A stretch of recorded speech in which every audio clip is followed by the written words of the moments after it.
안녕하십니까? 글로벌 지식탐구 구독자 여러분. 2026년 희망찬 새해가 밝았습니다. 올 한 해도 여러분의 가정에 건강과 행복이 가득하시길 진심으로 기원합니다. 여러분은 새해의 첫 시작을 어떻게 맞이하셨나요? 사랑하는 이들과 제아의 종소리를 함께 들으셨을 수도, 혹은 평온한 휴식으로 에너지를 충전하며 새해를 시작하셨을지도 모르겠네요. 그런데 같은 시간, 우리가 낭만적이라고만 생각했던 유럽의 일부 도시들은 말 그대로 전쟁터를 방불케 하는 혼란의 현장으로 바뀌었습니다.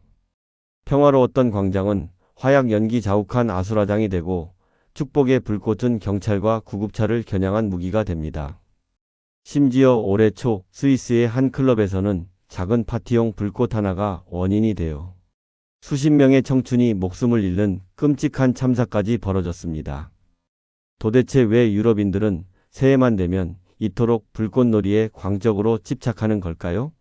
그리고 왜 이제 유럽 국가들은 수백 년 이어온 이 전통을 스스로 금지하려 하는 걸까요?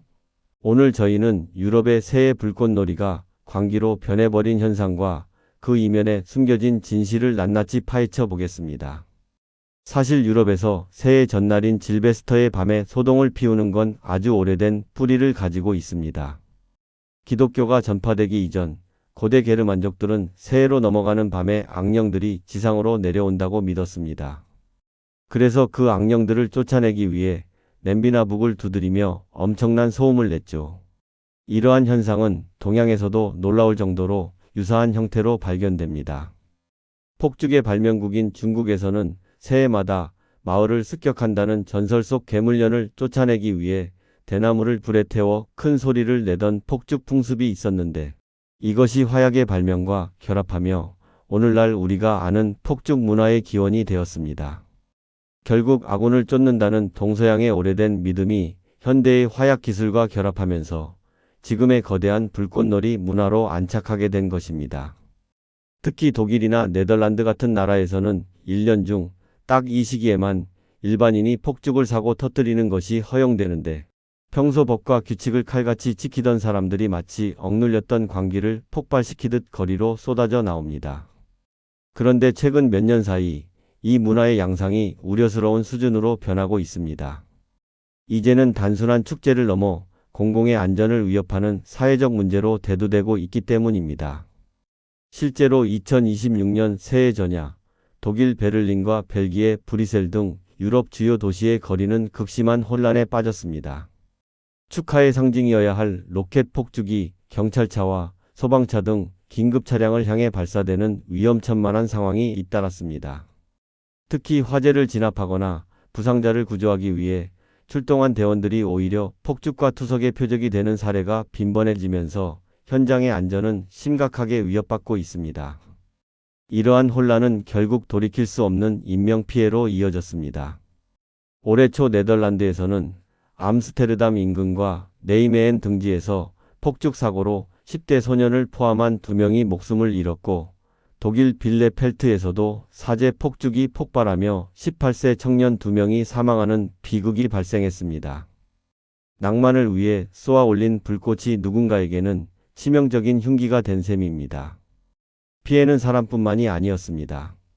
네덜란드 암스테르담의 19세기 유서 깊은 건축물이자 유명 관광지인 본델 교회가 한밤중 화마에 휩싸여 소실되는 등 소중한 문화유산마저 무분별한 불꽃놀이의 희생양이 되었습니다. 독일 경찰청의 집계에 따르면 하룻밤 사이 공공기물 파손과 공권력, 집행 방해로 이어지는 폭죽 관련 사건은 매년 수백 건에 이릅니다. 이는 단순한 취중 실수를 넘어선 모습입니다. 전문가들은 1년 중 유일하게 폭죽 사용이 허용되는 이 시기를 틈타 사회적 소외계층이나 일부 극단적 집단이 공권력에 대한 반감을 폭력적인 방식으로 표출하고 있다고 분석합니다. 결국 폭죽이라는 합법적인 도구가 사회적 불만과 결합하면서 전통의 이름 뒤에 숨은 위험한 해방구 역할을 하고 있다는 지적이 나옵니다. 이러한 도심의 혼란보다 더욱 비극적인 사건은 스위스의 한 폐쇄된 공간에서 발생했습니다. 알프스의 유명 휴양지 크랑몽타나의 한 클럽에서 새해 파티 도중 발생한 대형 화재는 유럽 사회에 커다란 경종을 울렸습니다. 비극의 시작은 예상보다 훨씬 사소했습니다. 화려한 폭발이 아니라 축하용 샴페인 병에 꽂아둔 작은 스파클러 불꽃이 발단이었습니다. 하지만 환기가 어렵고 가연성 장식물이 많았던 밀폐된 지하 공간에서 이 작은 불꽃은 치명적인 도화선이 되었습니다.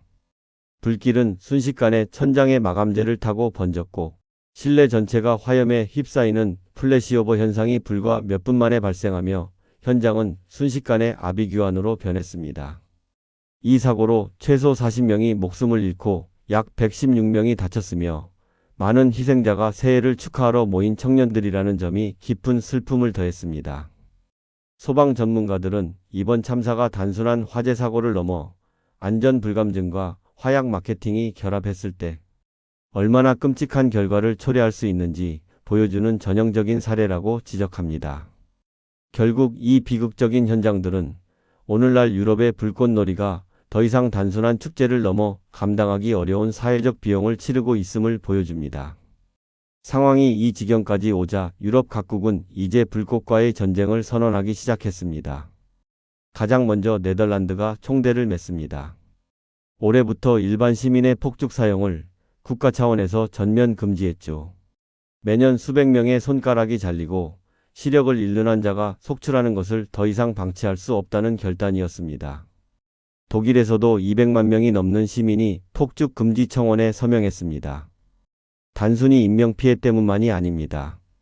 하룻밤 사이 발생하는 미세먼지가 자동차 배기가스 1년치와 맞먹을 만큼 심각합니다. 독일 환경청 자료에 따르면 새해 전야 불꽃놀이로 방출되는 미세먼지는 차량 전체가 1년 동안 배출하는 양의 약 15% 수준으로 추정됩니다. 또한 폭죽 소음에 놀라 심장마비로 죽어가는 반려동물과 야생동물들의 고통이 도를 넘었다는 목소리가 커지고 있습니다.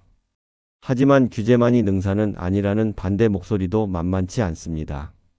전통을 지키는 것은 개인의 자유이며 일부의 일탈을 이유로 모두의 즐거움을 제한하는 것은 과도한 통제라는 주장입니다. 실제로 강력한 금지 조치가 내려질 때마다 사람들은 인접국가로 넘어가 화력이 훨씬 강력하고 위험한 사제 폭죽을 밀수해 오기도 합니다. 마치 과거 금주법 시대의 밀주가 성행했던 것처럼 규제가 오히려 더 큰 위험을 불러오는 역설적인 상황이 반복되고 있는 것이죠. 특히 폴란드나 체코 국경에서 유입되는 코브라 같은 고화력 폭죽은 소형 폭탄에 가까운 파괴력을 지니고 있어 경찰들을 긴장시키고 있습니다. 이처럼 유럽은 지금 오래된 전통의 계승과 공공의 안전이라는 두 가치가 평행선을 그리며 깊은 갈등을 겪고 있습니다. 이 팽팽한 대립 속에서 유럽의 하늘은 이제 새로운 변화를 선택하고 있습니다. 자극적인 화약 냄새와 갱음 대신 수천 대의 드론이 정교하게 밤하늘을 수놓는 드론쇼나 소음을 최소화한 저소음 불꽃놀이가 그 자리를 대신하기 시작한 것입니다. 이는 기술이 전통의 위험성을 낭만적인 예술로 순화시키며 갈등의 합의점을 찾아가는 과정이기도 합니다. 여러분은 유럽의 이런 광란에 가까운 불꽃놀이 전통에 대해 어떻게 생각하시나요? 자유를 위해 지켜야 할 문화일까요?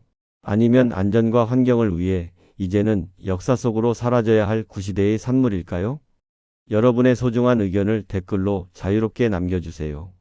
오늘 영상이 여러분의 시야를 넓히는 데 도움이 되셨다면 구독과 좋아요 부탁드립니다. 그럼 다음 편에서 더 흥미로운 이야기로 글로벌 지식탐구를 이어가겠습니다.